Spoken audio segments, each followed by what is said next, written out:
Hey guys, Alex here from Virtue Athlete. Today we're going to be talking about the reverse dieting method, why it's used, why it's so common, and how it can be useful in helping you achieve your goals of losing weight. So what's the problem that people use reverse dieting to solve?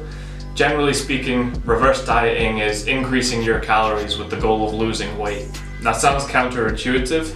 Here's why. Our biology evolved over years to store energy and hold on to energy when food and resources are scarce or limited. For many people, they've probably gone on a diet where they've started to reduce their calories, and initially they've seen good progress, the weight started to fall off, but after a while that progress stalls. This is because generally your body has slowed down its metabolism to cope with this reduction in intake of food. If you think about it from an evolutionary point of view, if there's limited food, your body's going to try and hold on to energy as much as it can, and it detects this when you begin a calorie deficit. So that probably sounds familiar for a lot of you, where you started going on a diet, you started reducing your food intake a little bit, seeing good progress, and then things have stalled as your metabolism has slowed down. There's obviously the effect on your metabolism slowing down, but reducing your calories that much can lead to low energy and low motivation for exercise, which further increases this slowdown of your metabolism. Reducing food intake and limiting yourself is also pretty harmful for your hormone health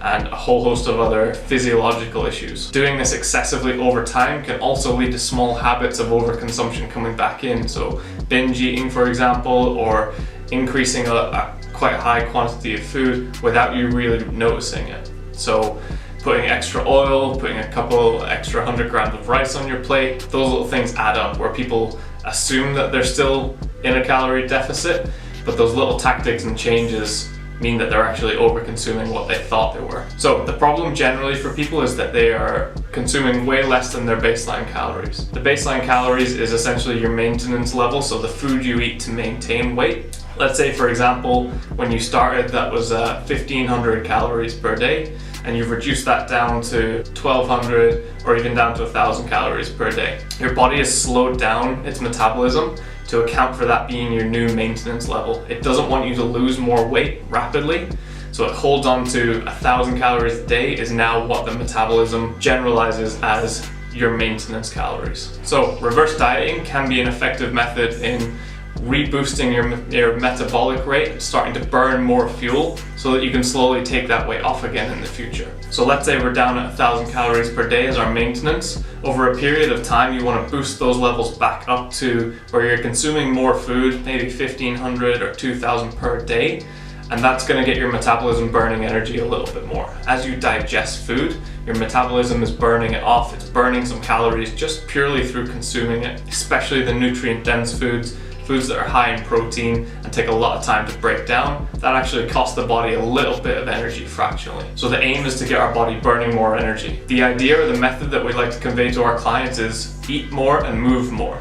Generally speaking, this is a great recipe for metabolic health, as you're consuming lots of energy, so your body is turning over food really easily, and you're improving your metabolism through exercise or movement daily. This makes it a whole lot easier then to slowly reduce your calories at a certain level and then keep your metabolism burning. The absolute worst thing to do is reduce your calories and stop moving at the same time, because that slows the whole process right down. Now, when you're increasing the quantity of food that you're going to eat, we still want to keep to the healthy food groups, the foods that make us feel good, meat and veg, nuts and seeds, whole foods generally speaking. That's not a time to go binging out and being excessive with our consumption. Try and stick to foods that are nourishing for you. The idea of going up in calories and a goal to lose weight in the long term can be a little bit daunting for people, especially when they feel like they're pretty full already from their eating. Like we said earlier, the metabolism slowed right down, so generally your appetite will be slower as well. The key here is taking a slow approach with this and just making small changes on every meal. So you don't have to go adding a whole other meal into your day if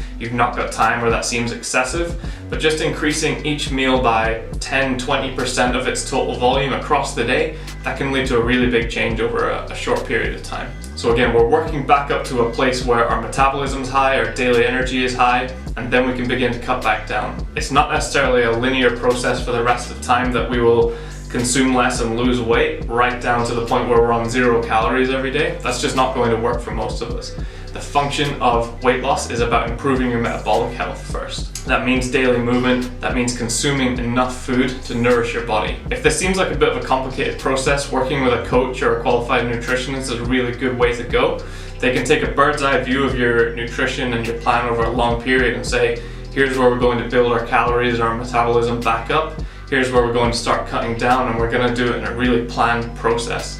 That's one of the things we do with our athletes and our clients. We make sure that there's a plan and a structure to their nutrition rather than just, here's your deficit, go into this deficit for the rest of the time. 2 to 4 week periods tend to be a good enough amount of time to focus on achieving things consistently. If we stretch this over 6, 8, 12 weeks long, which we probably would for a metabolic sense, that tends to be something that just drifts from consciousness and is really difficult to implement as a habit. So every 2 to 4 weeks, we're looking to consult with our clients and adjust their calories as a result of that. So with a coach, everything is planned out, everything is accounted for to the finest detail. We're achieving really great results with our clients by helping them look at their nutrition differently. We could help you do this as well. If you're interested in working with a coach or you feel like you just need some guidance with your nutrition and training, head to our website, fill out our contact form. We'd be happy to get on a free call with you and just discuss how we can formulate a plan for you to move forward with towards your goals. Hope you enjoyed this video, guys. If you found it useful, like and subscribe, maybe share it with a friend.